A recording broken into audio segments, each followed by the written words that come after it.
If you think my work always looked like this, it really didn't.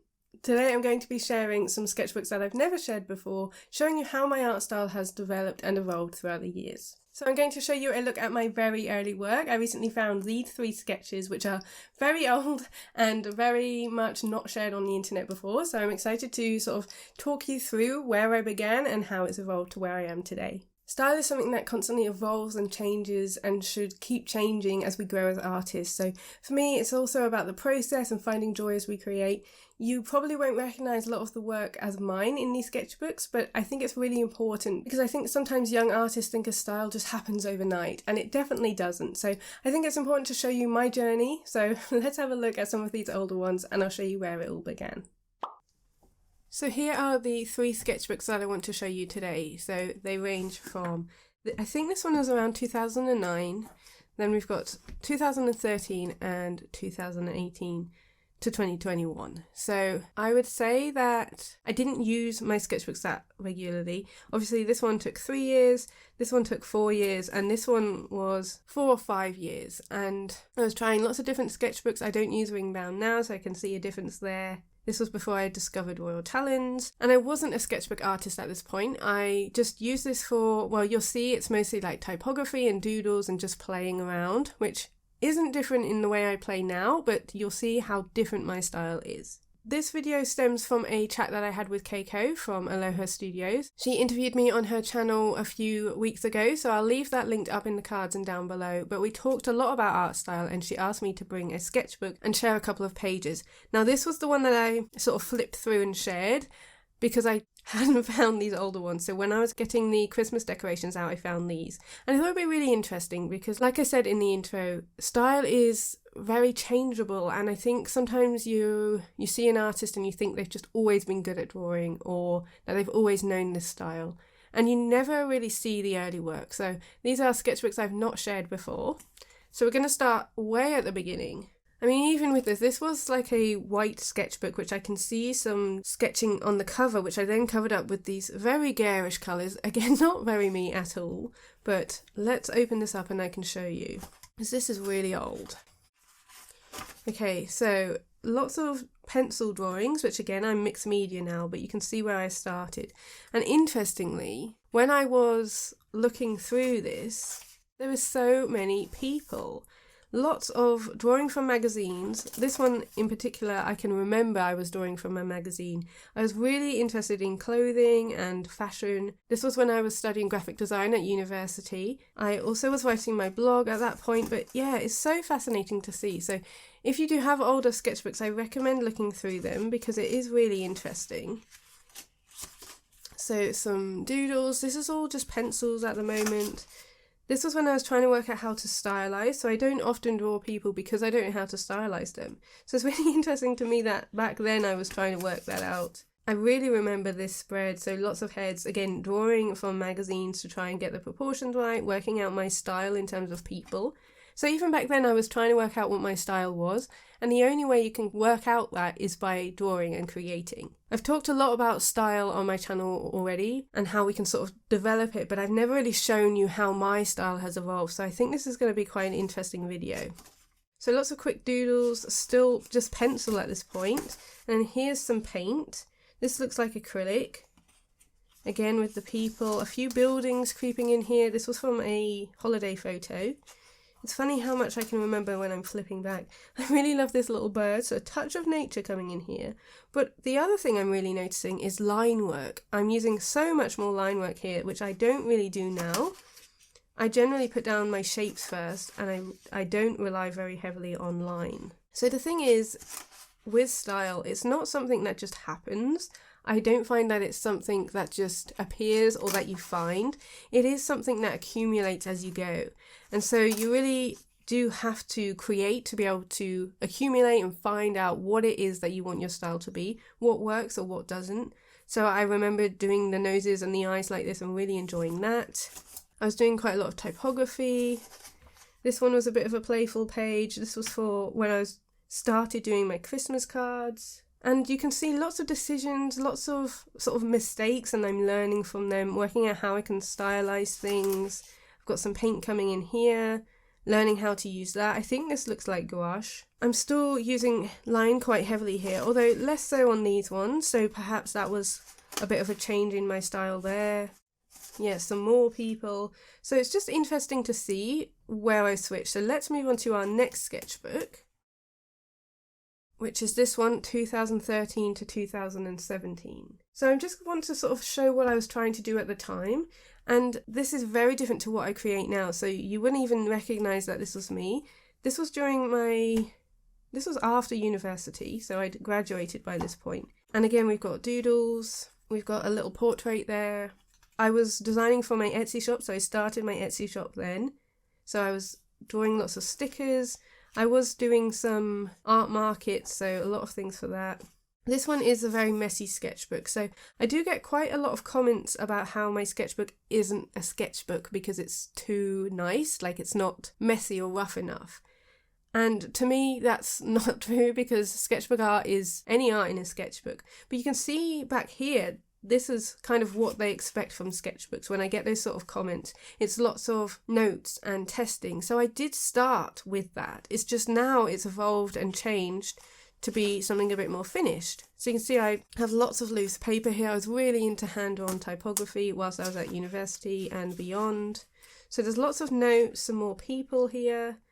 And I just sort of picked this up as and when. I didn't have a sketchbook practice here. These are drawings from Great British Bake Off, which honestly I really don't draw people anymore. So it's really interesting to see that that's what I was focusing on here. But I did lots and lots of typography, lots of notes in here talking about my blog and planning that.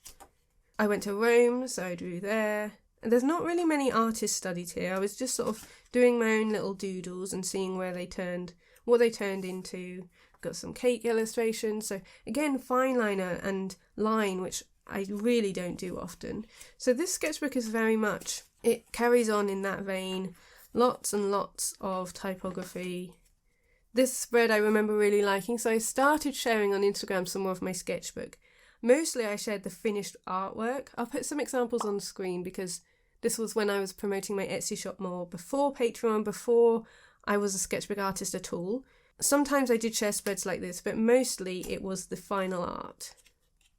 So this was all sort of towards that. A lot of them I did work onto my iPad. I did a lot of digital portraits, especially when in that first sketchbook I was creating work like this, which again you wouldn't know was me. So it's really fascinating just seeing the difference. Now I can see quite a big jump in about 2017 and creating more painted work. And I have still got a little bit of line work, but we do jump. So here we've got some gouache and yeah, I think this is gouache and coloured pencil, creating some little book plates, my bird print, and then there's a bit more paint here. I was starting to sort of lean into a bit more traditional media and paint-wise, but that's about it in here. So that was the end of 2017. So we're going to jump to the next sketchbook, 2018 to 2021. Now, throughout this whole time, this one is a Leuchtturm 1917, and this one I think it was a moleskin. But I was just playing around and not really thinking about sort of paper, but I did feel like I've never really felt like I've had a style, but at that point this was my style. So you can see how it's completely evolved each piece as we go through the sketchbooks. It's interesting to see what's still sort of there or what's changed. I can definitely see my confidence has grown. I was doing urban scenes then. I didn't have like a set subject, so I think that was good, and I think that really helped because I worked out what it was that I was interested in. So a bit more doodles, still with the line work, still with the typography, so not much has changed there, but it's definitely a bit more loose. This was 2018, so inspired by a trip to Amsterdam, doing a recipe post for my blog, so it was all sort of interlinked.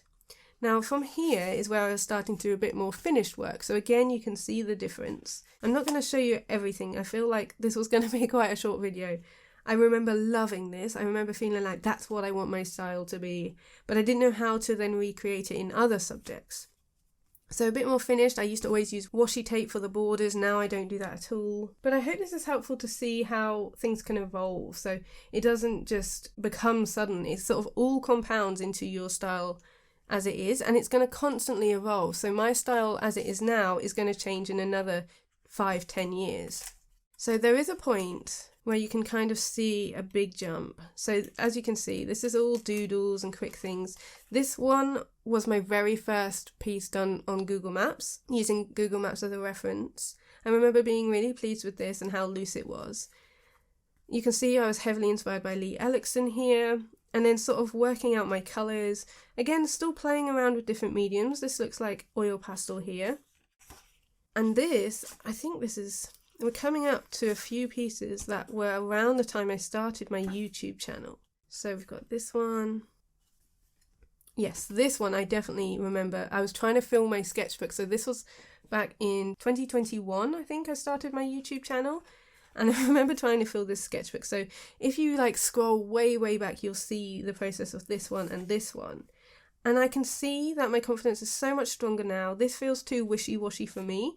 But I had to create stuff like this to get to the point where I am now, to work out what it is that excites me. And I wouldn't be able to get there without stuff like this. So again, bolder colours here. Colour palettes I wouldn't even touch now. But what I want to do is like show you the difference. So we've got, for example, this one.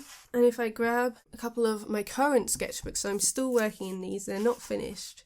You can see how much stronger I am with colour, and I think that comes with confidence and working out what it is that I want to do. This one, for example, they're much more finished, and that's just as I've grown in confidence in what I'm doing, played with different things and worked out what it is that excites me and brings me joy. I do have an older sketchbook, so this is quite a big jump. This is 4, almost 5 years from this sketchbook to these sketchbooks. But interestingly, okay, so this one was 2022. You can see the jump here. I only took 4 months to fill this sketchbook and like 4 years to fill this one. So I definitely think, you know, if you're spending 4 years filling a sketchbook, that's okay. That's absolutely fine. This was when I was working full time, just grabbing it whenever. So don't feel like you have to compare your output with my output, because even now I do take a bit longer filling my sketchbooks. I can't remember the dates on some of these, which I wish I had written in. But I think my turning point, there was a date there, I saw it. So this is 2022. So 2021 to 2022 was my most prolific year, because that was when I left my job and went full-time freelance.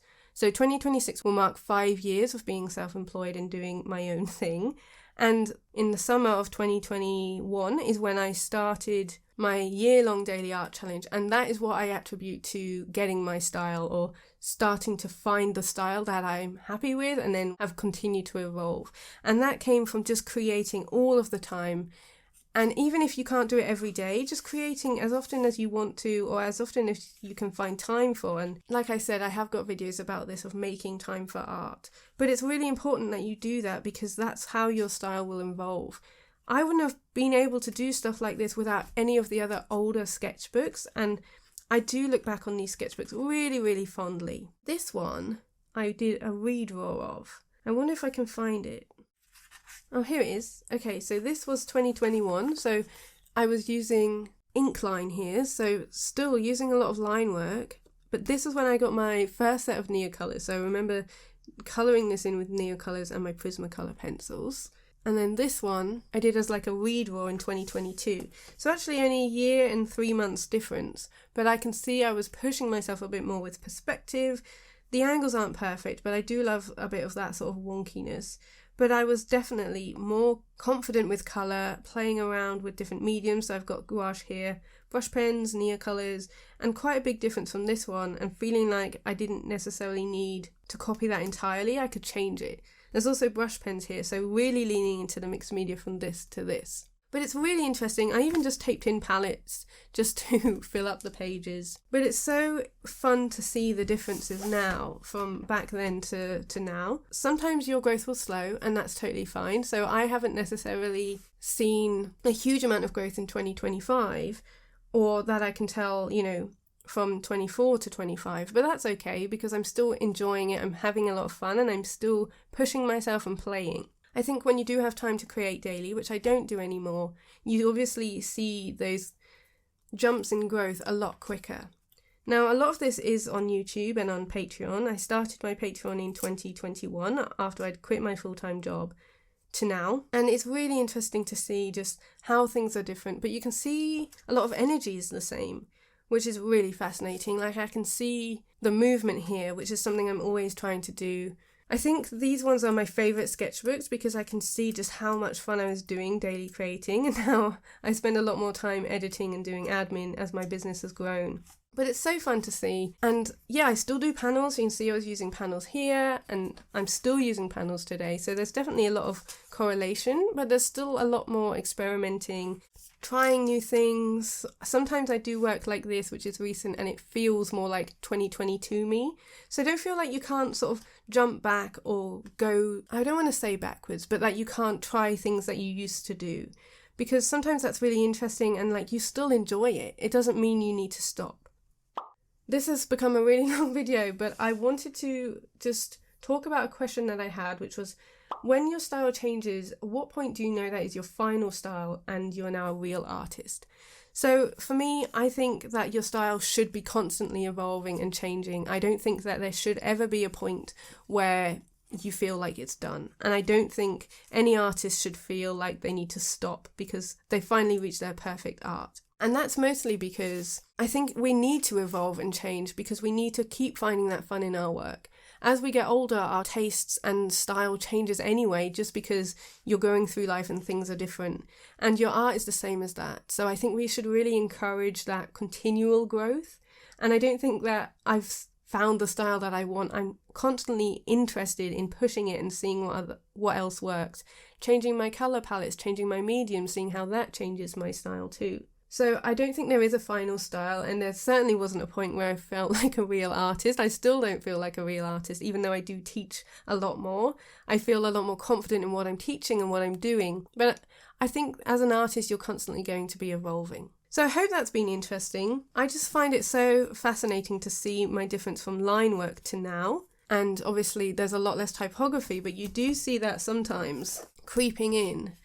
Like in last week's sketchbook tour here, where I'm playing a bit more with typography. So there's a link there for sure, which I don't know that I would have recognised if I didn't do this. So I hope that's really helpful. I know this has felt like a very self-indulgent video, but I do think it's important to share the evolution. I'm really grateful for Keiko for kickstarting this idea for me in wanting to talk about style and showing my older sketchbooks, which I've never shared before. I would really love to know your thoughts down below because I do find this a very fascinating topic, and I think style is something that's very, I don't know, it's kind of a contentious topic sometimes in art because as newbies you feel like you need one, then there's artists like me saying it will constantly evolve and you don't necessarily have to have one. Sometimes we're not able to see it but other people are. It's just a really interesting topic, so I'd love to hear your thoughts down below, especially on my earlier work, whether I should get back into drawing people because apparently that's what I really enjoy doing. But yeah, a huge thank you to my patrons for their support. Without them I wouldn't be able to make these YouTube videos here or be a full-time artist, so a huge shout out to them. Thank you so much for watching. I hope you have a lovely week ahead, and I will see you in my new YouTube video next Sunday. See you later.